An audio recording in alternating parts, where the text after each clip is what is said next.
திரு உதயநிதி அவர்கள் ஒரு பொதுக்கூட்டத்தில் பேசும்போது அவர் ஒரு விமர்சனத்தை மீது வச்சிருக்கார். நான் சில கூட்டத்தில் போய் பேசினேன். நம்ம கட்சி நிர்வாகிகள் சொன்னதுதான் நான் சொன்னேன். வாழ்டாய் குழந்தைகள் எல்லாம் பஞ்சு டைலாக் பேசணும்னு சொன்னேன். வாழ்டாய் குழந்தைகளா நீங்க ஏங்க வருது? யாரையாவது பேசணும்னு சொன்னா எங்கேயுமே பெயரை குறிப்பிட்டு சொல்லல. அப்போ இவருக்கு ஏன் வருது? எங்க அப்பா முதல் பிள்ளைன்னு அவரே சொல்லிட்டார். அவரே பண்பை வந்துவிட்டார். ஆக திரு உதயநிதி அவர்களை உங்களை நான் குறிப்பிட்டு சொல்லவில்லை.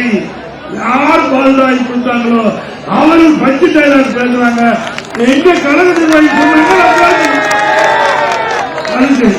எடப்பாடி பழனிசாமி நீ பாதுகாப்பு பழனிசாமி நீ என்ன பேர் வேணா வச்சுக்கியா, அதை பத்தி கவலை இல்லை. ஆனா இப்பொழுது ஒரு உண்மை தெரிஞ்சு போச்சு. பால்தாய் குடிச்சது யார் என்று இப்ப தெளிவாக்கப்பட்டிருக்கிறது. நாம பெயரை சொல்லாம பொதுவா பேசிட்டு இருக்கிறோம். ஆனா அவர் தன்னை பற்றி தான் பேசுறார் என்று இப்பொழுது விமர்சனம் செஞ்சிருக்கிறார். இதிலிருந்து உண்மை என்ன? அவர் உண்மை சொல்லிட்டார்ல, மக்கள் சொன்னா மகேசன் தீர்ப்பு.